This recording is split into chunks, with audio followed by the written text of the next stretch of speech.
3, 2, 1. Painel, antes de mais nada, como que uma norma social funciona e como que ela se propaga e como que uma sociedade que uma norma social existe funcionaria mais ou menos, tá? A norma social funciona pela seguinte maneira: as pessoas vão lá e vão conversar sobre isso, elas vão passar isso para os seus próprios. Por exemplo, dentro de uma família, dentro de uma religião, dentro de um grupo, as pessoas vão comunicar e o que isso provoca? Isso faz com que dentro da sociedade as pessoas vão estar cientes de que as pessoas vão estar falando a verdade. Ou seja, agentes racionais que conhecem as intenções dos outros. Então, por exemplo, a partir do momento que eu sei que os outros vão ser honestos, eu não vou colocar a mentira deles. Eu não vou pedir para as pessoas mentirem para mim, eu não vou contar com o fato de as pessoas mentirem para mim. E além disso, na hora de fazer uma troca, eu vou assumir que a pessoa vai ser honesta comigo, portanto, eu vou ser menos verdade com ela. E o meu caso vai basear bastante no fato de que, dado que as pessoas sabem que elas vão ser honestas, elas vão gastar menos recursos tentando se blindar de possíveis ataques, essas coisas, dado que não vai acontecer a mentira. E como essa norma social vigente, isso vai ser realmente vai acontecer na sociedade, etc. Mas eu vou explicar melhor. E no final, eu vou fazer um caso bastante focado no macro, um negócio meio alaguia, tentando explicar como que o social vai ser impactado pelas pessoas terem informações sobre essa assimetria que vai parar de existir. E o Fernando vai fazer um caso um pouco mais individual, naquele lance de, pô, o que você faz quando você mente pra pessoa que você gosta, individual, e o negócio meio ela é. Mas enfim, vamos passar pela norma social. A norma social, ela vai fazer com que as pessoas, elas começam a, tipo, a sociedade se molde ao redor disso. Porque todo aquele meio de escola, as igrejas, as pessoas, as famílias, então, na norma vigente vai ser a entidade. Talvez nem todo mundo seja, mas a imensa maioria, e tipo, até nós vamos falar totalmente, as pessoas vão falar em todas as situações. E o que isso provoca? Que as pessoas elas vão estar cientes disso, dado que tipo, todos vão estar vivendo na mesma sociedade, e na hora da troca, elas vão poder deixar de se preocupar tanto. E o que isso faz é que é o nosso argumento principal. A partir do momento que elas sabem que a outra pessoa não vai mentir, elas vão parar de ter esse risco, elas vão parar de ficar se blindando. Então, por exemplo, quando você vai comprar um carro, você não sabe se o carro é bom ou se o carro é ruim. Você não sabe se o carro é o melhor carro possível ou se o carro é o carro mais ou menos. Então você vai chutar para baixo, você vai colocar na hora de você comprar, se você for agente racional, né? Você vai chutar para baixo, você vai estar disposto a pagar um pouquinho menos do que você pagaria pelo carro bom, dado que ele pode ser ruim. E quando você inclui esse risco, você fala, pô, é simétrico. A partir do momento que você diminui sua exposição, você está pagando mais para a pessoa, então vai ter um malefício para o consumidor e um benefício para a empresa. Mas dado que vai ter um atrito pequeno, no sentido de você vai ter que fazer pesquisa, você vai ter que, sei lá, pagar advogados, você vai ter que, tipo, pesquisar o preço, você vai tipo, ter que realmente pensar sobre isso, não vai ser tipo, diretamente. O benefício total antes era, sei lá, 90, 45 para o consumidor e 45 para a firma, e agora vai ser, sei lá, tipo, 80, 50 para a firma e 30 para o consumidor. Então, a partir do momento que as pessoas têm essa informação, além de trocar e deslocar mais para os ricos do que para os próprios, que a gente vai, tipo, vai fazer uma caracterização dos agentes, que vai ser muito relevante. Além disso, você também vai ter uma pedra de atrito, porque as pessoas, quando elas se importam com as expectativas, quando elas tomam nota do risco de estarem sendo enganadas e tapeadas, o que não acontece no nosso mundo, porque como a norma social é vigente, as pessoas têm conhecimento de que essa é a norma social, porque elas fazem parte dela, e a partir desse momento, elas vão conseguir sim perder esse malefício da ineficiência e também a gente vai deslocar essa curva. Mas como é que funciona essa curva? Tá, quem são os agentes? A gente tem o mentiroso e o enganado. A partir do momento que, como é que funciona geralmente isso? Essa é uma informação em que um tem e outro não tem.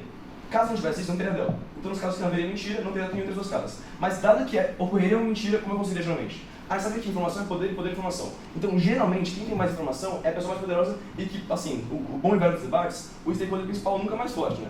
Então, o que a gente vai explicar pra vocês? A pessoa que está sendo enganada, na imensa maioria das vezes, é mais vulnerável e tem mais coisas a perder, por exemplo, às vezes o consumidor e etc. E a pessoa que está se enganando, ela já não precisaria dos benefícios porque ela já tem a informação, ela já tem o benefício e ela está ganhando pontos. E como eu já falei isso, mesmo se a diferença não fosse essa, mesmo que ela tivesse sim direito a ter utilidade e ela tivesse o mesmo peso na média ponderada, de ver quem que vai ganhar a maior utilidade na hora de comprar, como eu já falei antes, vai ter uma perda de eficiência, vai ter um atrito envolvido na hora de você, tipo, jogar as expectativas para baixo na hora de comprar uma coisa, etc. E não é só puramente econômico, então você tem uma perda. Mas tá, eu trouxe um exemplo do carro, uma coisa econômica, mas agora eu vou usar um exemplo um pouquinho mais pessoal. No relacionamento, quando você entra no relacionamento e tipo, você não sabe o que a pessoa quer, você pode estar muito afim, a pessoa pode estar muito afim, mas como você não sabe se a pessoa está tão afim de você, você vai tirar o pé, você vai um pouquinho mais perto do que normalmente. E a partir desse momento, os dois vão estar se beneficiando menos da relação, porque eles vão estar estar assumindo a possibilidade, vão estar colocando uma porcentagem X por fato deles poderem estar sendo tapeados, podendo estar, sei lá, sendo enganados. E como ninguém gosta de ser enganado, como é um malefício muito grande que o Fernando vai trazer muito forte no frame dele, que é a cadeização das pessoas terem um recebimento muito grande de ser tapeadas, inclusive vai ter um backlash maior para as pessoas que são enganadas do que quando elas descobrem por si só. Tipo, é muito relevante você perceber que, a partir do momento que as duas pessoas têm conhecimento total das informações, elas podem ir direto ao ponto. Elas podem parar de fazer o login, podem parar de ter todos aqueles problemas e ir direto aproveitar as coisas. Então, a lógica é o seguinte, tanto em relações econômicas, no qual você vai ter problemas tipo de eficiência, etc., porque você vai ter um gasto para contabilizar o valor esperado que você tem o risco de perder, e também, tipo, aquele negócio da lógica de quem tem mais informação já tem mais poder, então não precisa dessa utilidade, como em relações pessoais, na qual as duas pessoas poderiam ir direto ao ponto, seja terminando uma relação que nenhum dos dois é futuro, ou seja, sei lá, seja continuando e indo direto ao ponto, pô, vamos parar de fazer joguinho, vamos parar de ficar sério, vamos namorar logo, tipo, é assim que funciona, tipo, nos dois casos, tanto no macro quanto no micro, pode ser super médio. Quais são os impactos disso que você está falando? Parece ser muito pequeno, situações muito específicas, até para mais para debate. Obrigado. Que bom que você não lembrou. Enfim, os impactos que a gente tem até agora são o seguinte, ó. Eu falei sobre o stakeholder principal, que no caso são os mais vulneráveis, estarem sendo marginalizados, já que quando a gente tem esse método de informação, quem tem mais informação deve beneficiado antes. Então, a partir do momento que, tipo, a gente continua fazendo isso, dado que a gente não vai resolver através da transparência, é que as pessoas sabem que as pessoas são honestas. Então, dado que a gente não vai resolver essa método de informação, que já é provocada pelo poder, já que informação é poder e poder é informação, geralmente pessoas que sabem mais, têm mais educação, têm mais informação, elas sabem mais ou menos coisas, tanto o vendedor de carro quanto, sei lá, a pessoa que é mais experiente em relacionamentos, por exemplo, na segunda analogia. Então a gente vai estar, o nosso impacto a gente vai ter um benefício maior para quem importa mais, que as pessoas têm menos poder, já que elas têm menos informação, que as pessoas serem enganadas, entre os mentirosos e enganados, antes que os enganados sejam beneficiado no momento. E o impacto 2 é todo aquele negócio que eu falei pra você sobre a ineficiência de você tomar risco e você ser cauteloso. Porque no momento que você é cauteloso, como eu expliquei, você não vai meramente tirar de um e dar pro outro. A pessoa que está enganando, ela não está ganhando tanto quanto a pessoa que está sendo enganada está perdendo. Porque existem custos envolvidos de você pensar, de você pesquisar, de você tipo, perder as coisas. Tipo, é sim um impacto pequeno, mas é ineficiente e isso é problemático. Agora tentando ajudar um pouquinho o Fernando na parte do framing, tipo, o que a gente prevê no caso de vocês? A gente não faz sobre duas coisas. Um é, amor, eu tô gorda.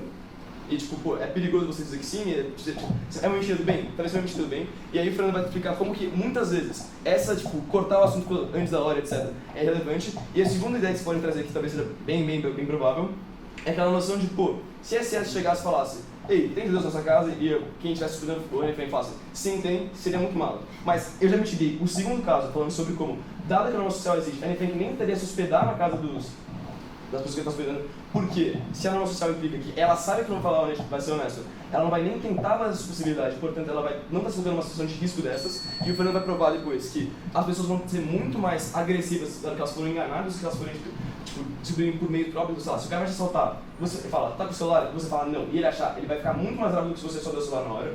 E também sobre a parte do individual, o Fernando vai trabalhar bem mais que eu. Enfim, muito orgulho em propor. Obrigada, Caio, pelo seu discurso. Dando sequência ao nosso debate, a mesa convida líder da oposição. agora. 5, 4, 3, 2, 1. O primeiro governo fala para nós sobre os benefícios de você ir direto ao ponto. Então, pense na seguinte situação hipotética mesmo. Você é um Muhammad, você é um homem gay que mora na Arábia Saudita e pergunta: ei, Muhammad, você é gay? E você vai ter que falar: sim. E você vai sofrer toda a opressão, você vai sofrer toda a homofobia. E o caso do governo não dá nenhuma situação para as minorias, para os negros, para os judios, para testemunhas, para outros tipos de pessoas que elas precisam ocultar a sua verdadeira identidade para que elas possam ter proteção, para que elas possam ter segurança, para que elas possam ter liberdade. No mundo do governo, as minorias são prejudicadas porque elas não podem trabalhar com a mentira, que é muito importante para a segurança delas.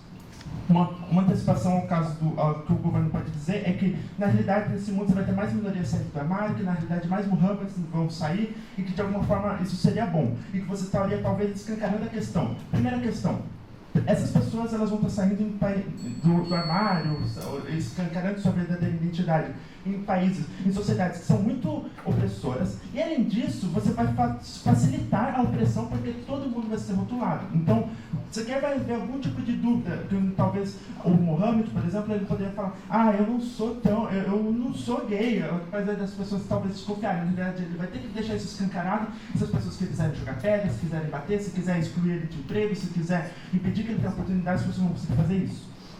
Mas tem uma questão pior mesmo, que é, no mundo do governo, isso piora a opressão. Porque se você é uma pessoa que você tem vieses conservadores, que você é racional, e você vê que o Muhammad ele é gay, você vai ter que necessariamente falar: e aí, viadinho, você vai ter que oprimir ele, porque vai ser uma questão que você não vai ter como não oprimir, porque você vai pensar. Então, por exemplo, se você estiver trabalhando e você vê alguma pessoa fazendo alguma coisa errada, você vai ter que necessariamente falar que você pensou, que você tem uma transparência extrema, você falar, só podia ser um negro que cometeu esse erro. Nós acreditamos que nesse mundo no qual há mais opressão, no qual você tem garantia de opressão, no qual você não pode ser um homem cordial, ele é um mundo muito pior, porque as pessoas vão ter que sair de opressões veladas e elas vão ter que explicitar todas as suas opressões, que é uma questão muito pior.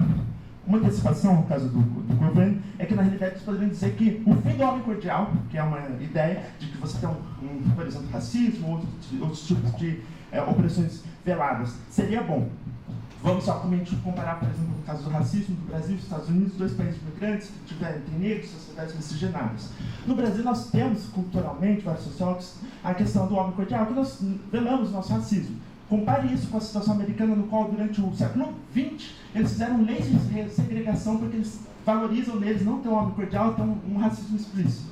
Esses grupos negros dos Estados Unidos foram muito mais vilipendiados porque eles não tinham oportunidades por conta do racismo explícito que existia nos Estados Unidos. Além disso, uma outra antecipação ao caso do governo é que você poderia saber quem é o seu opressor e isso seria, na realidade, bom. Também isso é errado, porque pode ser que, por exemplo, sua opressor seja uma pessoa querida. No mundo da oposição, por exemplo, se você é uma pessoa, você, por exemplo, é gay, e a sua avó ela é um pouquinho homofóbica, ela ainda tem a opção de falar, eu amo ele, com ele eu não vou falar coisas maldosas, eu não vou falar coisas...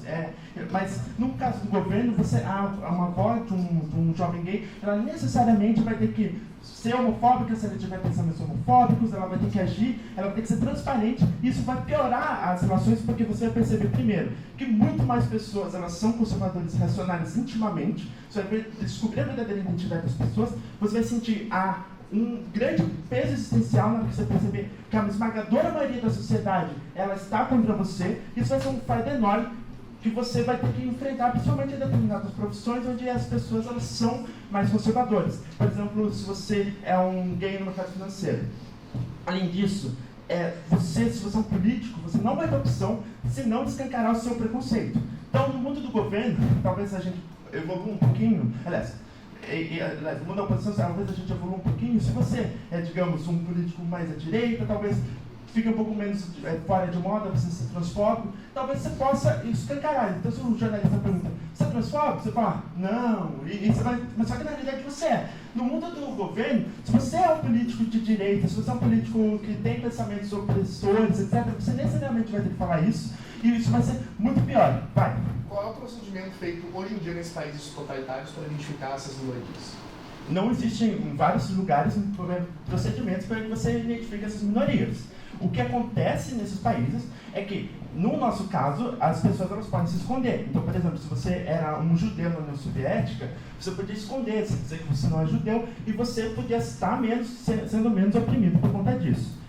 Além disso, se você é um político progressista, que talvez você tenha intenções sociais, mas que por uma questão de necessidade você precisa defender as pautas identitárias, talvez você tenha que perguntar para o Lula, o que você acha de homofobia? E ele, que já deu como declarações homofóbicas no passado, vai ter que dizer que na realidade ele é homofóbico. E isso vai ser também pior, porque você vai ter políticos que, primeiro, por conta da transparência que eles vão ter que aprovar leis, vão ter que criar políticas públicas que necessariamente vão ser piores, porque mais pessoas elas são conservadoras, etc. Mas existe um segundo ponto que políticos é importante que eles precisem mentir, e esse é o segundo ponto do meu debate, que é para garantir uma coesão social. Nos dias que antecederam a guerra da Ucrânia, o Zelensky ele precisou muito arduamente mentir para a sua população para que pelo menos eles tivessem alguns últimos dias de liberdade.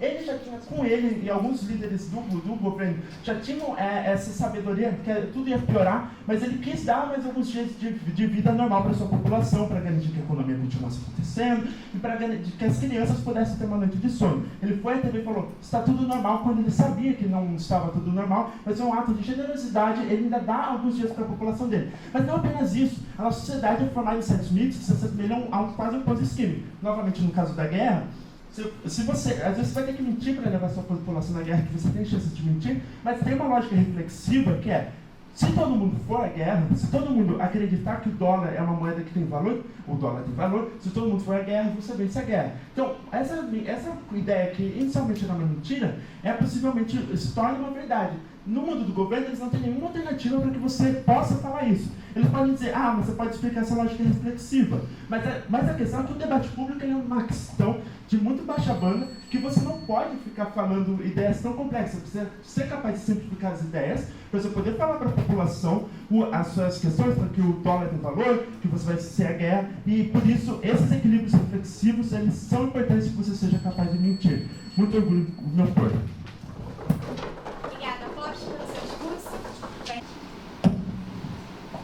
Alô. Muito bem. Eu inicio meu discurso em 3, 2, 1. Painel. A título de flying, eu começo engajando com a primeira posição e em seguida retomo o nosso caso e fortaleço um pouco mais os pontos principais que o Caio já adiantou. Bom, eles nos trazem aqui um caso sobre o homem gay na Arábia Saudita, que, sem perda de generalidade, pode representar os outros casos de repressão que eles também mencionaram anteriormente. Eu vou tratar com isso, mas perceba que da mesma forma isso pode se aplicar aos outros casos. Veja, o homem gay na Arábia Saudita é alguém que oculta a sua identidade em nome de sua proteção. É alguém que abre mão da sua vida particular em nome de uma sensação de proteção por uma sociedade opressora sobre ela. O ponto é, essas sociedades muito opressoras dependem dessa ocultação, essa velação do caráter das pessoas para que a retroalimentação disso funcione. Ou seja, as sociedades opressoras precisam que as pessoas não reconheçam e não se manifestem para que elas consigam ter esse exercício de poder sobre o indivíduo. Caso os indivíduos manifestassem exatamente a sua identidade e pudessem ter uma maior liberdade, além de viverem mais felizes, por serem as pessoas que de fato querem ser e viverem vidas que estão muito mais alinhadas com a sua personalidade, com o seu caráter, com as suas preferências, ainda assim as pessoas poderiam também promover a união delas em prol de um governo melhor que atendesse à sua representatividade. E por isso é fundamental que as pessoas não disfarcem a sua identidade negativa em uma falsa sensação de verdade. Isso dialoga com a questão da Anne Frank que o Caio já nos adiantou. É um caso semelhante de que não haveria o contrafactual de elas precisarem se esconder caso houvesse essa honestidade. E por fim, sobre os políticos, ainda sobre a primeira oposição. O ponto é que os políticos, pelo menos em um sistema democrático, como me parece assumir, eles devem funcionar como representantes do povo. Ou seja, eles precisam atender às necessidades do povo e no melhor cenário em que o político corrupto vai precisar ser sincero sobre o que ele está fazendo e ser anotado ao povo, isso é muito claro. No cenário mais velado em que você tem a questão dos conservadores tentando aprovar leis mais extremistas, de novo, as pessoas sendo manipuladas por uma questão de coesão não é favorável, porque elas vão estar deixando de atender aos seus princípios, à sua liberdade, à sua identidade, e por isso deixando de lado a sua vida em prol de uma sensação que poderia ser conquistada caso elas tivessem essa identidade. Porque se elas tivessem a liberdade para serem que elas de fato são, elas poderiam cobrar esse senso vertical e hierárquico para que isso se manifestasse em suas vidas. Elas seriam sinceras sobre isso e teriam maiores mecanismos para atingir isso, porque poderiam ser sinceras. Então elas poderiam conversar sobre isso, poderiam encontrar pessoas que concordassem com elas de forma mais facilmente, porque as pessoas não teriam vergonha de assumir isso, e dessa maneira as pessoas poderiam se juntar e conquistar um caso muito mais forte, seja ele para atender às suas demandas políticas, sociais ou quaisquer que sejam o seu apoio. Por causa da desigualdade, é pouco provável que esses grupos mais oprimidos sejam sinceros de fato. É provável que eles só aceitem a sinceridade vindo do outro. E ainda assim, a opressão não acaba quando eu me revelar gay e for sincero. Entendi. Mas o público oprimido poderia revelar a sua insatisfação com a desigualdade social e revelar que eles de fato estão descontentes sobre serem sempre prejudicados pelo poder econômico, ou qualquer que seja social, exercido sobre eles e trabalhar de uma forma conjunta através de coesão para que eles pudessem atingir a sua plenitude na vida. Enfim, vamos tratar sobre alguns outros casos que o Caio já nos adiantou. Primeiro, a honestidade, de uma forma mais brutal, mais absoluta, diminuiria o óculos cor-de-rosa sobre as pessoas. Ou seja, uma visão deturpada que não aceita a vida como ela é e tenta distorcer como uma busca por uma tranquilidade na vida. Ou seja, as pessoas que deixam de atender à dureza da vida e fogem para uma realidade alternativa de forma a conquistar uma vida mais tranquila e mais inteligível para elas. Então, se as pessoas encarassem a realidade como ela de fato é, sendo sinceras sobre isso e entendendo os pontos que levam elas a terem esse pensamento, elas poderiam conduzir a vida sem ser ludibriada por mecanismos simples do dia a dia, como os vendedores de carro do Caio, ou quaisquer outros que sejam os vendedores de sonhos. Elas poderiam, porque os vendedores de sonho, é claro, estariam sendo honestos e por isso não estariam vendendo mentiras, que poderiam iludir as pessoas e levá-las a uma realidade alternativa, e essas pessoas poderiam ter uma vida muito mais concreta e que fosse muito mais atrelada ao que de fato elas podem conseguir, e assim tenham perspectivas de vida muito mais atingíveis e concretas para que elas pudessem buscar isso. Então, elas poderiam ter uma visão muito mais estratégica sobre as decisões da vida, sem que tivesse uma falsa sensação de tranquilidade. Que é um exemplo mitológico? Pegue o Ragnarok. Todos eles cientes, os deuses, de que estavam para morrer. Todos eles cientes de que o lobo Fenrir viria a tirar a mão de Tyr, e por isso ele deixaria de ter todo o seu poder e toda a sua grandeza. E mesmo assim, Tyr vai lá e dá a sua mão para o lobo Fenrir como uma forma de nobreza de caráter. Isso mostra que, mesmo no caso mais absurdo, em que os deuses sabem que o seu apocalipse está para chegar, ainda é benéfico que você viva isso de uma forma concreta e de uma forma sensível sobre o que pode acontecer. A mesma coisa acontece nos relacionamentos, que o Caio já adiantou, mas eu vou expandir um pouco mais. Veja, o caso do amor, eu tô gorda, e você tendo que ser sincero sobre os seus pensamentos, você pode, falar algo que para outra pessoa pode parecer absurdo, e assim, escancarar um relacionamento que no longo prazo não daria certo, só seria mascarado por uma série de coisas que não são sustentáveis, máscaras que não são sustentáveis no longo prazo, porque são percebidas nas pequenas coisas da vida. Então, as pessoas que dão pequenos indícios sobre coisas que não são compatíveis com a outra deixariam de fazer isso, e por isso as pessoas conseguiram ter um melhor entendimento sobre o seu relacionamento e conseguir perceber qual seria o benefício de se relacionar com essas pessoas. Mas isso não é só para relacionamentos amorosos, também vale para relacionamentos profissionais, para as pessoas que você vai se associar para conseguir um determinado objetivo, mesmo objetivo social, político, de campanha, qualquer um que seja. As pessoas teriam mais tranquilidade e confiança nos seus relacionamentos e por isso estariam menos suscetíveis a máscaras que podem se sustentar e trancar uma visão sobre uma pessoa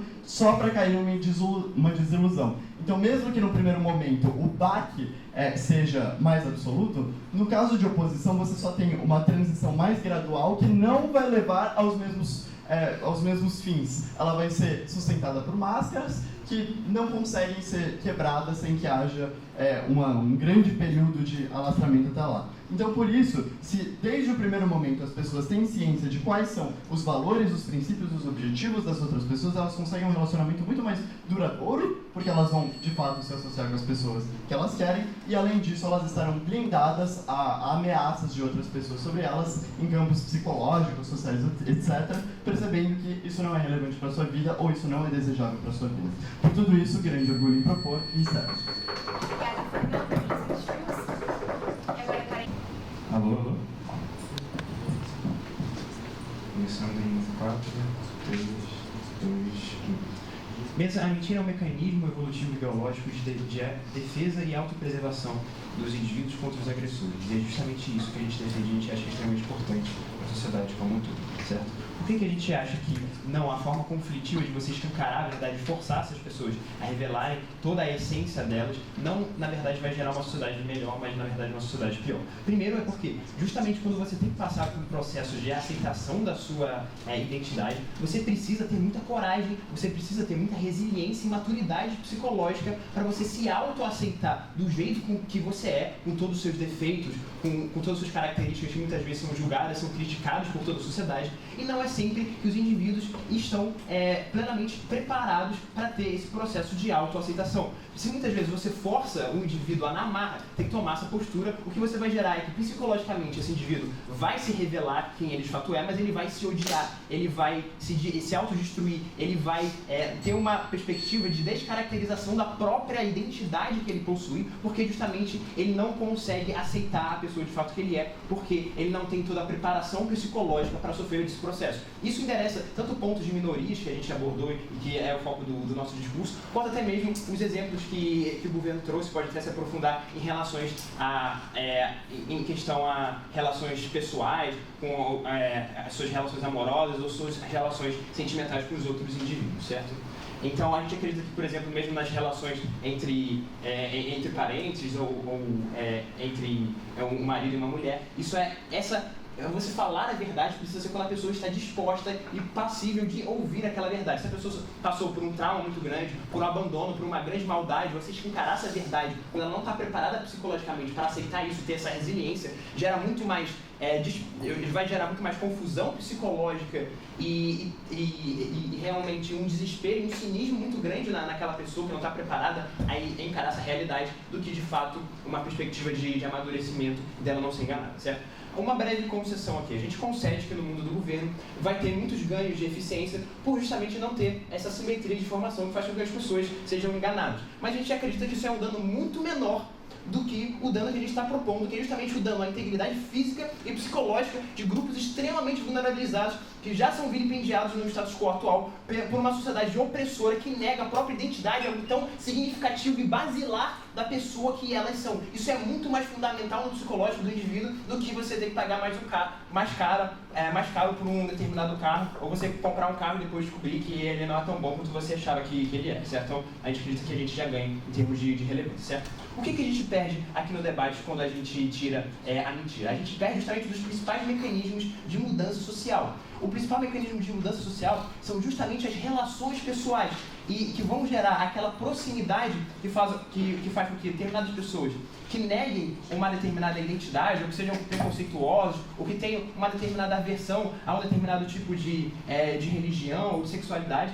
a partir do momento que elas entram em contato inicial, ainda que esse contato inicial tenha um afastamento pelo preconceito que essas pessoas já têm, a partir do contato diário, cotidiano, no trabalho, na rua, no dia a dia, na vida, as pessoas vão percebendo que as pessoas daquela outra identidade, que ela acreditava serem uma identidade extremamente ruim, na verdade são pessoas normais, na verdade são pessoas que podem amar, que na verdade são pessoas que podem ter afeto, que podem ser boas, que podem ter bondade. Isso pode ir aos pouquinhos quebrando a visão daquelas pessoas em relação a esse preconceito. Qual é o contrafactual da bancada de governo? O contrafactual da bancada de governo é que isso não existe. A partir do momento que você tem uma pessoa que tem algum nível de preconceito, aquilo fica muito mais escancarado e aquela minoria e esse contato dessas pessoas com essas minorias e com essas pessoas de outras identidades que ela pode não gostar muito, ela simplesmente fica impossibilitado. Porque você vai sempre uma convivência estressante, vai sempre uma convivência de agressões ou mesmo de microagressões, vai sempre uma convivência conflitiva, vai sempre uma convivência de rivalidade, de ódio, de raiva, de polarização, e você não vai conseguir justamente ter essa proximidade que ao longo do tempo, ao longo das gerações,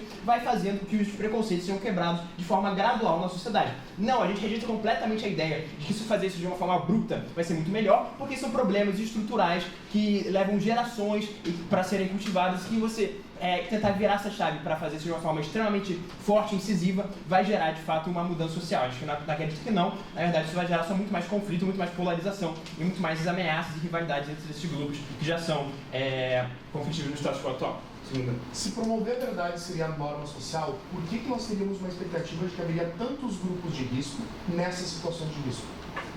Bom, isso já é o status quo. As pessoas já são grupos de risco, elas já vivem em sociedades que são preconceituosas, as pessoas já são conservadoras, as pessoas já têm opiniões que elas negam a identidade das outras pessoas. A grande questão aqui, no status quo atual, existem muitos mecanismos que fazem com que as pessoas conservadoras não ajam dessa forma extremamente agressiva. Que mecanismos são esses? Primeiro, essa é a questão das relações pessoais. Segundo, a questão da pressão social que existe com esses indivíduos, pressão de movimentos sociais, pressão de outros familiares, pressão do próprio empregador que não aceita e não tolera determinado tipo de preconceito no ambiente de trabalho, pressão das próprias legislações desses países que negam tipos de opressão ou tipos de preconceito, tanto explícito quanto tanto em termos de violência quanto em termos de discurso ou narrativa como um todo. Então, no status quo atual, você tem muitos mecanismos para fazer com que as pessoas, apesar de secretamente serem preconceituosas, elas não exerçam esse tipo de agressão. E a gente acredita que isso é melhor, porque com a partir do momento que elas exercem isso gera uma violência simbólica, uma violência em termos de narrativa e uma tortura psicológica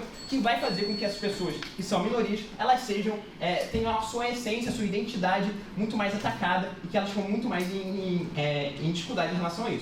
Agora, outro mecanismo que a gente impossibilita quando a gente aprova a moção do governo é justamente o mecanismo de transição geracional. Porque a partir do momento em que você tem pais e avós que eles não conseguem não ser transparentes completamente em relação ao preconceito que eles têm, eles vão falar muito mais abertamente, muito mais frequentemente sobre essas perspectivas danosas para os filhos, para os familiares, para os amigos, para a sociedade como um todo, e vão reforçar muito mais esse paradigma nas próprias gerações. E vai fazer com que isso seja muito mais provável de as próximas pessoas, as próximas gerações, terem, no mínimo, uma dificuldade maior de aceitação dessas novas diferenças e dessas novas perspectivas como um todo. Então, o que a gente está fazendo aqui no bancado da oposição é justamente permitir que haja essa mudança gradual, lenta e segura, para tanto que essas minorias possam se assumir quando elas se sentirem de fato confortáveis, quanto que esses opressores possam sim ser calados por mecanismos institucionais que façam com que eles realmente engulam todo o preconceito que eles têm. Muito orgulhoso de ouvir. Obrigada, Daniel, pelo seu discurso. E agora vai... Tudo que eu falar nesse discurso vai ser verdade. Vamos lá. 3, 2, 1. Eu achei bastante interessante o caso de vocês, porque é exatamente o nosso, só que ao contrário, e vou mostrar porque tudo que vocês falaram, na verdade, é mais positivo dentro do nosso cenário. E que as respostas de vocês foram eficientes para combater os casos que ainda sobraram nas ponderações deles. Primeiro, vamos começar com um problema colocado dentro do primeiro governo.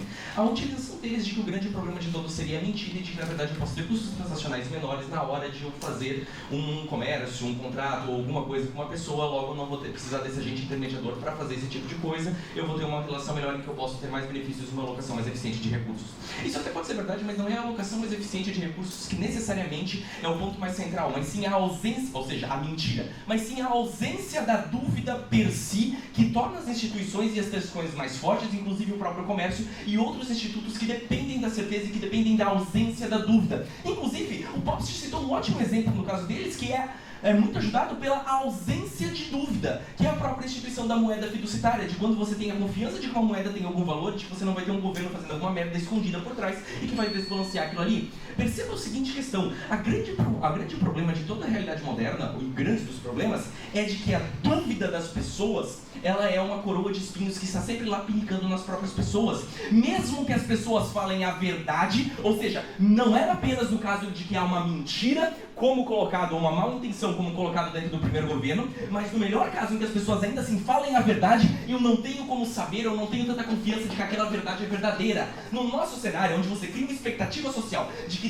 todas as pessoas vão falar a verdade o máximo possível do tempo, você tem uma certeza muito maior, inclusive sobre a verdade. Então, institutos que necessitam da verdade, institutos que necessitam da confiança, são muito fortalecidos nesse cenário, como a própria moeda fiduciária que vocês estão falando, como a própria instituição do governo. Justamente por isso, porque você consegue colocar uma eficiência maior. Porque quando eu estou falando a verdade, eu consigo fazer com que as pessoas acreditem que aquilo ali é verdade. Eu consigo fazer com que aquelas questões ali sejam tratadas como fidedignas e como verdadeiras. Então eu crio uma solidez muito maior por esses institutos que necessitam. Mas tudo bem, esse é o caso dos institutos, como o dinheiro, como o governo, que se tornam mais eficientes, não porque você elimina custos transacionais, mas porque mesmo quando as pessoas estão falando a verdade, as outras pessoas acreditam que aquilo lá é verdade e elas podem retroalimentar esse sentimento. Mas a gente também tem a questão do indivíduo, que a hora que você tem uma dúvida, mesmo que a outra pessoa diga pra você, a pessoa pergunta, eu estou gordo, e a pessoa, não, você não está, mas você ainda no fundo fica pensando que aquela pessoa ela pode ter mentido, que ela pode não ter falado aquela verdade. Isso não é apenas uma questão de a verdade machuca ou não machuca, mas a verdade vai machucar se ela for uma verdade dolorosa e se ela for uma mentira também, ou se ela for uma verdade e você não estiver gordo, mas mesmo assim você vai ficar pensando naquilo ali o tempo todo, e isso gera diversas outras relações humanas que têm essa problemática. Por quê? Porque eu sempre estou em dúvida de como as pessoas estão me olhando. Eu sempre fico preocupado em como eu estou me portando, se o meu terno está ok, se o meu paletó está do jeito correto, se as pessoas estão gostando do meu discurso. E pelo menos assim, eu tenho a certeza de que quando uma pessoa falar uma verdade para mim, aquilo que ela está falando será verdadeiro. Porque no cenário das oposições, mesmo se a pessoa falar a verdade, ainda assim eu não tenho como saber aquilo ali. E esse sentimento ele fica corroendo dentro da cabeça durante todo o tempo. não é apenas no cenário da mentira pontual, naquele momento de fala que eu estou sendo corroído, mas mesmo quando as pessoas falam uma verdade ou quando não falam nada, porque eu fico com uma preocupação de que se eu perguntar, essa pessoa não vai dar uma resposta evasiva, ou a não resposta dessa pessoa é de uma certa forma uma mentira evasiva. Assim, no cenário onde a honestidade é a máxima possível dentro de uma sociedade, além de eu garantir uma maior solidez para institutos como vocês mesmos colocaram, que necessitavam dessa solidez, justamente porque eles necessitam de que a verdade, necessitam da ausência de dúvida, ou da menor dúvida possível para se fortificarem, eu ainda assim consigo criar uma paz de espírito na cabeça das pessoas com a retirada de uma coroa de espinhos que a todo momento fica vinicando, seja quando as pessoas falam uma mentira, seja quando as pessoas falam uma verdade, seja quando as pessoas não falam nada, porque a dúvida é a coroa de espinhos que fica vinicando a todo momento e a todo modo. Quando eu elimino a dúvida, eu tenho uma solidez muito mais forte das relações interpessoais, muito mais do que quando a gente está falando apenas de agentes intermediários ou de certos processos individuais, onde a mentira é o problema. Não é a mentira o problema é a dúvida, seja de uma mentira, seja de uma verdade, seja de uma fala de nada. Vai! Por que as minorias seriam melhor no mundo de vocês? Perfeito, segundo caso, por que o preconceito, primeiro, ele é oriundo do medo e da própria dúvida, e isso cria e retroalimenta preconceitos, e mais ainda, por que a opressão exponencia a própria existência, a mentira e a dúvida exponenciam a própria opressão. Percebemos da seguinte forma, todo preconceito, ou pelo menos boa parte dos preconceitos, ele é oriundo primeiro de um medo de alguma coisa que é diferente de você, e de uma dúvida de como aquelas pessoas vão se comportar dentro da sua sociedade. Por exemplo, se você está num país majoritariamente branco, majoritariamente europeu, colonizado por aquela questão, você vê alguma pessoa de fora, você não sabe se aquela pessoa é honesta, se ela não é honesta, você não sabe qual é o passado dela, você fica defensivo daquela situação. Sempre que você conhece uma outra pessoa, você tem a percepção de que ela pode não falar a verdade, você não sabe o que ela fez na sua vida, então você entra num estado defensivo. A hora que eu reduzo esse estado defensivo, a partir do momento que as pessoas presumem que todas vão falar a verdade ou vão ser mais honestas daquilo ali, eu gero a possibilidade de que aquelas pessoas, elas não tenham esse sistema defensivo para conseguir se proteger disso ali. A resposta dada pela primeira oposição, pelo primeiro governo, é problemática justamente por causa que eles colocam que em outros países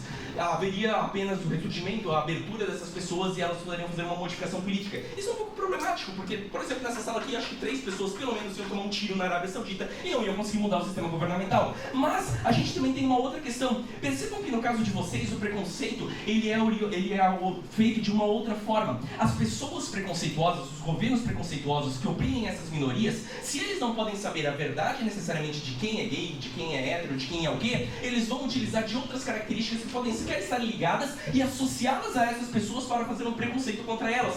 Tem uma piada soviética, já que o Popst citou a União Soviética, bastante interessante, em que lá se havia um preconceito muito grande contra semitas, contra pessoas judaicas, e que uma colega vai avisar o outro que existe um grupo de soviéticos indo socar as pessoas judaicas que estão ali. Esse colega diz, não, mas eu sou russo, tá aqui no meu passaporte russo.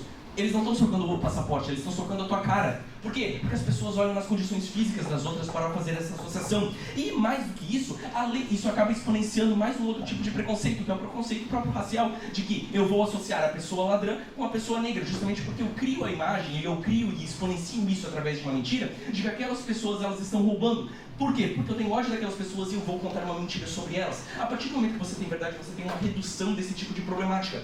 Mais do que isso, a gente consegue identificar os preconceituosos. No caso de vocês, eles se aplicam em sociedades que são extremamente preconceituosas contra esses grupos, ok? Mas em sociedades onde ele está tentando acabar com esse tipo de preconceito, você houve uma evolução social, a dificuldade maior é você identificar os grupos de pessoas preconceituosas ou que exponenciam esse tipo de questão.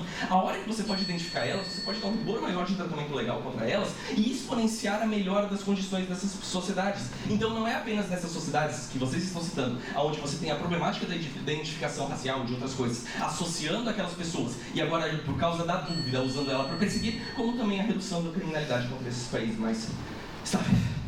Obrigada, Benito, pelo seu discurso. Beleza. Começa o discurso em 5, 4, 3, 2, 1.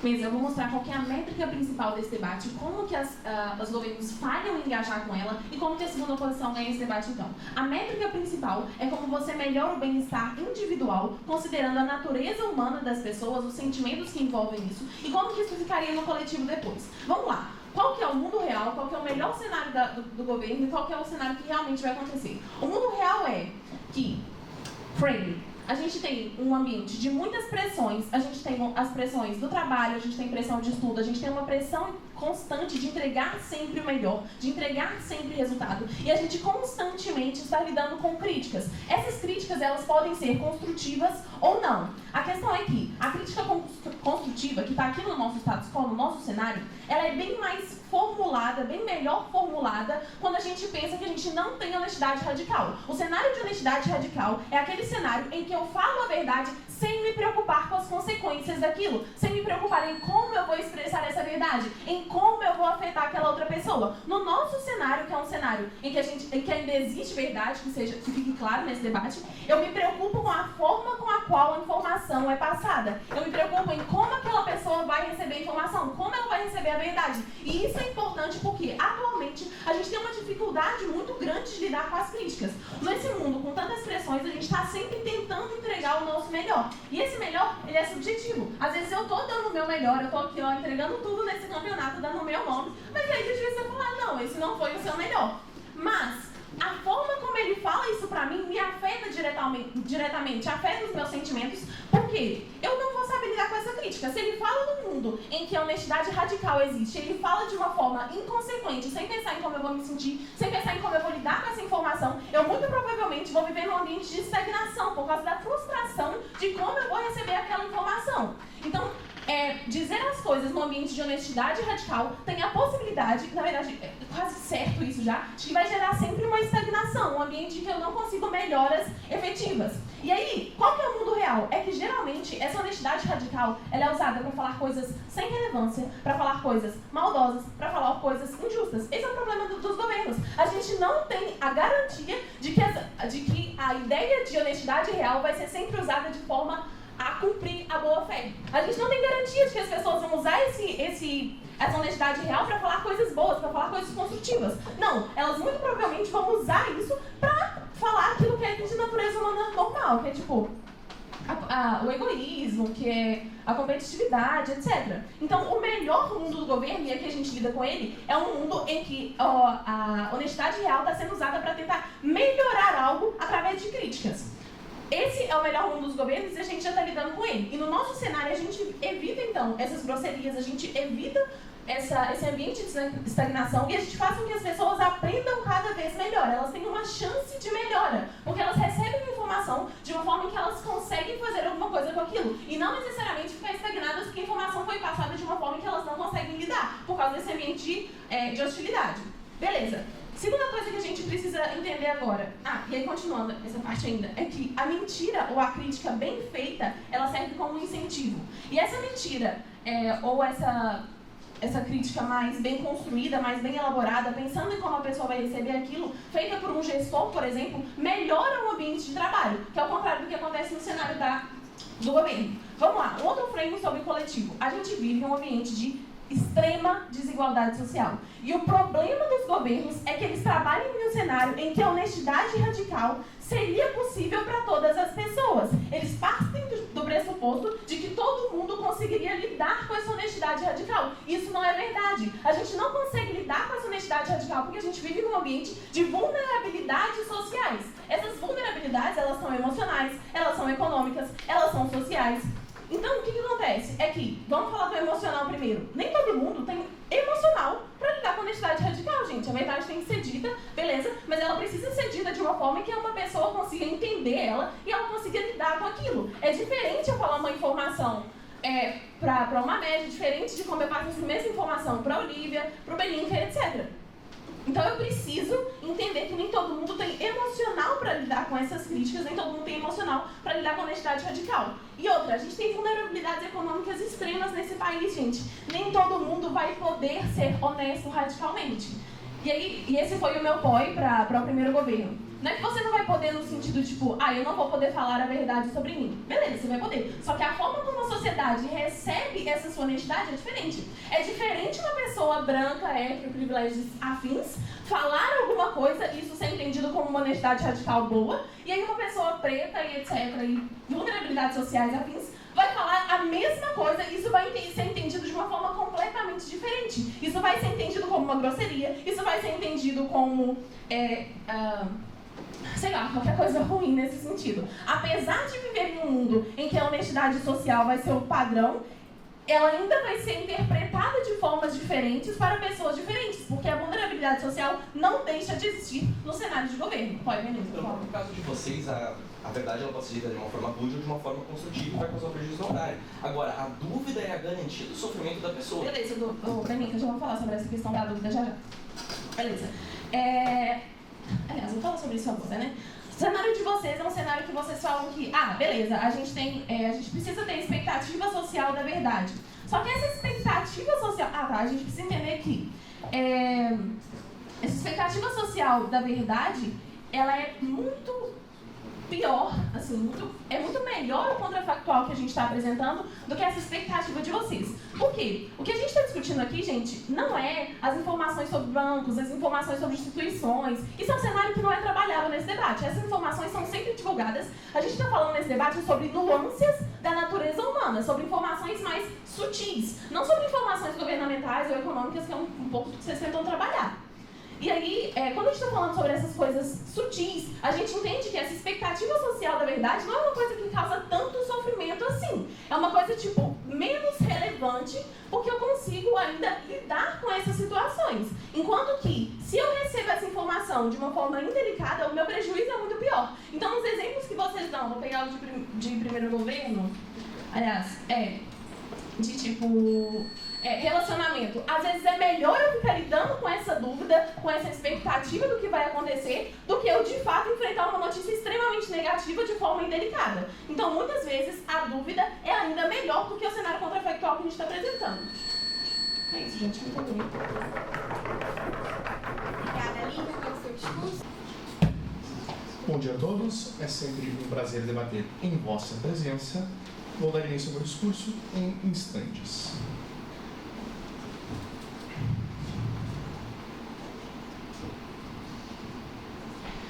Cinco, 4, 3, 2, 1. Uma leitura importante do moção de debate é que não se trata de não mentir, se trata de falar a verdade. Existe uma diferença muito clara entre um mandato moral negativo, que é não faça algo, e um mandato moral positivo, que é faça alguma coisa. É um incentivo muito mais forte. Podemos pegar, por exemplo, no confucionismo, não faça o outro que não quer que faça você. É um mandato negativo. Temos no cristianismo, por exemplo, faça o outro o que queres que faça a ti. É um mandato positivo. Ele estimula comportamentos e ações que promovem melhor a sociedade. E como nós utilizamos isso para fazer engajamento no debate? Primeiro, passamos por segunda oposição, que dizem que existe uma desproporção em como informar. Percebam que nessa intenção de debate, nós estamos apenas tendo o mandado de falar a verdade para os outros, sermos honestos. Isso não quer dizer que sejamos rudes. Por exemplo, eu posso dizer que a oratória de alguém é uma bosta. Eu estou utilizando uma verdade com grosseria desconstrutiva. Isso é negativo. Da mesma forma, eu posso dizer que existe uma série de falhas fundamentais de comunicação. Eu estou falando da mesma verdade, só que eu estou utilizando a gentileza construtiva. Portanto, a segunda oposição está fora do debate, no seu argumento, porque a moção não impõe que a verdade seja grosseira, apenas que ela seja verdadeira. E ainda que não fosse o caso, o Benica já demonstra como que a dúvida se essa crítica seria verdadeira ou falsa poderia ser ainda mais complicada. Então, a pessoa diz, como é que está a minha comunicação? Está boa? Será que ela está falando a verdade? Talvez a dúvida deixe a pessoa muito mais desconstruída assim. Segundo ponto, eu vou dar o ponto para a primeira posição, depois de trabalhar com a de vocês, então depois. Sobre o segundo ponto da segunda posição, de que a vulnerabilidade impede a maturidade emocional. Eu concordo com o teu caso. Nem todo mundo tem esse emocional. Isso é verdade. Só que em um mundo em que a honestidade não é a regra. Quando nós temos um mundo em que ela é a regra, isso é ensinado, isso é desenvolvido desde pequeno para as pessoas entenderem que aquilo é uma coisa correta que deve ser buscado, existiria um processo de amadurecimento voltado à honestidade e não voltado à desconfiança, como o Benica mostra. Então talvez o caso dela se implique no status quo, mas não no estado hipotético que nós estamos querendo nessa moção. Ainda que exista algum tipo de preconceito de julgamento, por exemplo, eu, sendo homem, julgar a agressividade feminina de um jeito diferente da agressividade masculina. Isso é uma coisa que poderia ser possível no pior cenário possível desse debate. Ainda assim, pelo caso do Benica, seria mais fácil e evidente descobrir quem faz esse tipo de jogo velado. Então, se eu poderia veladamente julgar diferentemente o comportamento feminino, agora em que eu tenho um mandato positivo de demonstrar a verdade, seria muito mais difícil de esconder esse machismo, essa misoginia, esse preconceito. Portanto, o caso do Benica previamente já respondeu suficientemente os casos de segunda oposição. Vocês têm alguma resposta para passar a segunda oposição? perfeitamente. Tá, pode ser a primeira coisa. Um mundo hipotético que nós estamos falando, ele tem uma questão fundamental, que é, você tem uma... Se você pensou que é algo rude, você vai ter que falar que é algo rude, por uma situação de transparência. Você não pode apenas... isso é falar a verdade. Não, aí seria transparência para eu dizer se eu fui rude ou se eu não fui rude. A moção fala sobre verdade, não sobre normas de gentileza ou não. Então, é só voltar para o entendimento da moção. Agora, sobre o caso de vocês, depois eu ainda dou um direito de resposta porque eu vou fazer engajamento com esse caso de preconceito. Vocês demonstram essa perda do mecanismo de segurança. Então, a primeira posição nos diz o quê?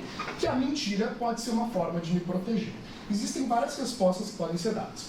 Primeiro, talvez uma resposta mais simples, mais superficial, mais direta nesse caso, seria que compreendendo desse jeito, podemos ter um trade-off de identificar as falsas moralidades em outros lugares do mundo. Então, no melhor cenário deles, que tenha realmente esse tipo de opressão, pelo menos em outros lugares do mundo, nós poderíamos ver outros tipos de opressão serem resolvidas. É quando o Benica mostra nos casos de preconceito. Por exemplo, quando eu julgo uma pessoa pela cor da pele, para dizer se ela deve ser condenada ou não. Temos exemplo como aquele caso do policial, e o policial aponta o George Floyd, que utilizou o discurso da segurança, que era uma pessoa perigosa, cometeu outros crimes, etc., para justificar a sua ação. Ele utilizou o preconceituoso, utilizou aquilo como uma defesa contra a justiça.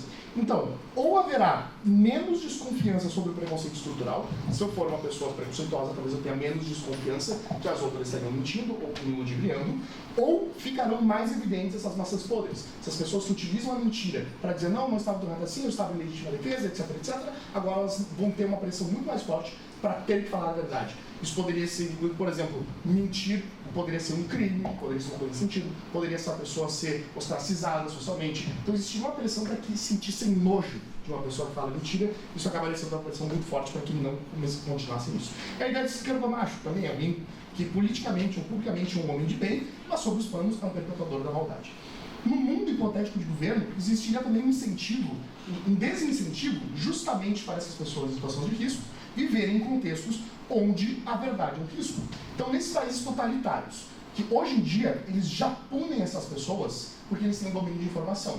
Então, se o Benica estivesse vivendo num desses países totalitários, ele sendo bissexual, ele pesquisa alguma coisa na internet, esses países que já são mais totalitários veriam que ele está fazendo essa pesquisa e ele não queria como se defender. Então a verdade, talvez a verdade como comportamento, não seja um mecanismo de defesa tão forte quanto o domínio de informação, o domínio de servidores, o domínio de provedores, o domínio da propaganda game. Então, nesse caso, nós teríamos, pelo menos, no pior cenário possível, um cenário de incentivo para sair daquela situação. Porque as pessoas são punidas pelo comportamento, não apenas porque elas falam. Pegue o exemplo da Idade Média, ou pelo menos o que se diz da Idade Média, isso pode ser um pouco contestado até, mas aquela ideia de que eu vou matar uma pessoa por ser uma bruxa. Como é que eu provoco a pessoa uma bruxa? Bom, eu jogo ela para caminhar sobre um monte de carvões incendiados, se ela queimar o pé, ela é uma bruxa. Eles julgam, não existe um fator real de busca, mas eles julgam que eles querem que seja julgado. No nosso cenário, pelo menos, existiria um incentivo para a pessoa sair daquele lugar. Pega a analogia do sapo numa panela que está pegando fogo. Ele vai gastando energia para conseguir se acostumar com a temperatura da água, mas em algum momento ela começa a ferver e o sapo começa a cozinhar e ele não consegue mais sair dali. Nesse cenário, ainda no pior dos casos, que seria realmente um status quo da vida, que a gente mude abruptamente para agora todo mundo tem que falar a verdade, ainda assim teria um incentivo para que a pessoa saísse de lá, porque daí, do pior cenário, aquilo ali seria a verdade poderia ser uma situação de risco. Então essa pessoa buscaria países mais liberais, onde ela poderia encontrar mais conforto, protegendo, portanto, esses grupos de interesse. Ainda nesse ponto de defesa de países ou de reforço de paradigma, que foi trazido depois mais pelo Daniel, no nosso caso, por outro lado, pegando esse exemplo da Rússia, ou de autodefesa em relações internacionais. Nesse caso de autodefesa, teria que eles estão ignorando o fato de que a Rússia também mentiu para começar a briga. Então, no caso deles, tudo bem, a mentira pode ter sido útil para a Ucrânia se defender, mas no nosso caso, já teríamos como nos defender previamente, porque não teria como o Putin chegar e dizer não, eu não vou mais invadir ninguém, não vou fazer nada, e depois pegar todo mundo surpresa invadindo outros países e desrespeitando princípios fundamentais das relações internacionais, e é por isso que, segundo o governo, vence esse debate. Responde suficientemente os casos de primeira oposição, demonstra que segunda oposição não está dentro desse debate, e também pega os casos do primeiro governo, impacta no cenário mais macro, que responde os casos mais relevantes desse debate, traz pela oposição. Com muito orgulho. Obrigada, Fischer, pelo seu discurso. Teste. Um prazer estar aqui, representando o Senado, com minha rainha, com um campeonato organizado por amigos meus que eu admiro bastante. Começo em 3, 2, 1. É muito fácil pro Fischer vir aqui na frente, fazer um grande public speak, tentando falar que a gente está fora do debate, sem demonstrar nenhuma análise realmente de alguma mitigação dos nossos danos que a gente está falando, ou alguma análise realmente construtiva sobre porque nossos casos eles não acontecem. O que a gente está falando? O Fischer está falando que é sobre verdade, ele fala sobre a verdade, não sei, sobre a omissão, etc. A verdade em todas as situações, como a gente pela moção e como foi comprado no debate como um todo. Então a verdade não é simplesmente você falar diretamente uma mentira, mas também vale sobre casos como você fala uma white lie, uma mentira branca, para você tentar ver o bem-estar da pessoa, você tentar não danar tanto ela, você tentar não prejudicar tanto ela, como também de repente quando você coxar de alguma coisa, você tem que declarar alguma coisa, você tem que falar de algum ocorrido, você não pode omitir informações porque isso também é uma mentira. Você fala mentira em todas as situações possíveis e é com esse ônus que o segundo governo ele não consegue lidar durante todo o seu IP, mas pelo menos a extensão consegue salvar um pouquinho, ainda com análises muito mais superficiais. Como que a gente consegue dar a garantia do dano que é o que o Belica faz aqui para a Lívia? Por que a gente tem a garantia desse dano para as pessoas a partir do momento que a gente tem essa honestidade radical? Porque constantemente nós temos tantos pensamentos bons quanto ruins enquanto seres humanos. Nós constantemente temos pensamentos que tanto podem ser benéficos para alguém, quanto maléficos para alguém. Nós não conseguimos controlar isso, nós não temos filtros quanto a isso. E eu vou quase sempre me expressar de forma errônea. No status quo eu já constantemente me expresso de forma errônea. Eu já não sei falar para uma pessoa sem não conseguir prejudicar de alguma forma. A gente tem que sempre tomar muito cuidado com as palavras. A gente tem que pisar em ovos, porque as pessoas elas são individuais. As pessoas têm critérios subjetivos. As pessoas se afetam com algumas coisas que outras não. As pessoas elas se afetam constantemente com questões muito mais particulares e que eu, enquanto ser humano, não consigo prever isso. E como a gente tem algum tipo de melhora no nosso caso em relação a isso, nós fazemos isso porque nós, pelo menos, começamos agora a repensar o que eu vou falar. É o que nós fazemos no status quo. Nós temos mais incentivos para que eu realmente repense, para que eu pense na forma certa de falar. É isso que não acontece nos governos, eles não engajam. Eles não falam sobre a forma certa de falar a verdade, o sopesamento da minha informação, e especialmente com a pessoa que vai receber ela. Precisa de tempo, precisa de cautela, eu preciso repensar a forma que eu vou falar para eu conseguir chegar na maneira mais positiva possível. E o que o segundo governo acaba falando, só para a gente já acabar também de mostrar que na verdade quem está um pouco mais no debate são eles. Eles falam sobre a questão das instituições, etc. É um argumento extremamente marginal, então a gente não tem grande impacto em relação a isso. Eles falam sobre. Eles não abordam, por exemplo, sobre rompimento de repente que a gente pode ter em relação a sigilos comerciais, sobre privacidade individual, não posso mais controlar o que eu vou falar ou não. As instituições elas ficam muito mais. Não há nenhum incentivo, na verdade, para as instituições elas realmente serem mais eficientes no lado deles, talvez uma questão de processo legal do tipo, mas é um impacto micro. A gente continua ganhando em relação a isso. E eles começam a falar da parte individual, que é realmente a parte que é um pouquinho mais interessante do debate deles. Eles falam sobre pelo menos eu vou saber qual é a verdade, mas a questão é que a verdade bem expressa depende do status quo. Sem honestidade radical, há uma forma que você consegue falar essa verdade, como eu disse anteriormente. Eu repenso o que eu falo, eu filtro minhas palavras, ou eu nem falo nada no final das contas. O sem noção, ele tem dos dois lados, a gente compra isso, mas parece que em governo é quase todas as pessoas com unidade de forma sem noção. É aquela pessoa que vai fazer perguntas individuais da sua vida, perguntas particulares, que ela vai estar ali querendo constantemente invadir essa intimidade. Você não precisa responder isso, mas a honestidade radical você necessariamente tem que falar a verdade, vocês não compram esse ônus. E outra coisa, eles falam sobre governos utilizados os governos utilizam outras características para caças minorias, etc. Nós não precisamos ir tão longe igual todas as outras pessoas aqui nesse debate. Eu não preciso necessariamente apenas falar sobre as minorias do Oriente Médio, minorias ainda mais vulneráveis. Eu vou falar sobre minorias como um todo, aquelas que são menos marginalizadas ainda, e como que elas mesmo assim sofrem uma piora generalizada. A gente é geralmente muito mais crítico com elas. Os comentários geralmente são para essas pessoas e pensam sobre as características dessas pessoas inseguras, a sexualidade delas, a cor de pele delas, a forma que elas se portam. E constantemente as pessoas têm que dar validação dessa verdade, porque essa verdade ela é subjetiva, ela varia conforme suas experiências, conforme a sua vivência. Isso varia e vai sendo cada vez mais prejudicial para as pessoas que, em um consenso comum, eles não conseguem diferir de que realmente o que eles estão fazendo é certo ou errado, porque grande parte das pessoas estão falando que ele está fazendo errado no final das contas. O segundo governo ele não trabalha. Calma, essa é a primeira posição, confundi. A diferenciação da primeira posição, acho que eu já rebati sobre o fazer argumentos do segundo governo. Então, a posição fala sobre descoberta do indivíduo, etc. Isso não é tão relevante assim. Em um mundo regido por isso, a honestidade radical ela é comum. A primeira posição não trabalha com a normalidade da honestidade radical. Ou seja, ainda que, beleza, eu posso me descobrir de outras formas, etc. É comum. Grandes pessoas fazem isso, grande parte das pessoas fazem isso, e não é tão relevante assim. Vai ser realmente agora um mundo mais comum que as pessoas vão falar, eu sou gay ali, eu sou gay aqui, etc. Elas vão começar a assumir as formas assim, só que isso não é tão relevante, não há nenhum ganho, porque elas vão sofrer o mesmo tanto que elas sofreram no status quo, por exemplo. Não é algo comparativo. Por isso, é mais relevante os impactos na vida de cada um. Não é necessariamente sobre ele estar falando sobre minorias muito específicas ou algo em relação a isso. É sobre mostrar como esse mundo regido, como toda essa norma social, ela consegue alterar de diversas formas. Eu consigo trazer diversos outros impactos sobre como há um funcionamento, sobre como há uma cobrança maior das pessoas e como que eu consigo, como é muito mais difícil que eu consiga ter algum tipo de progresso, conseguir começar a confiar mais em mim para fazer um trabalho mesmo de ver as características que a gente fez sobre ser um mundo com mais pressa, que exige bastante de você e constantemente pressão para as pessoas.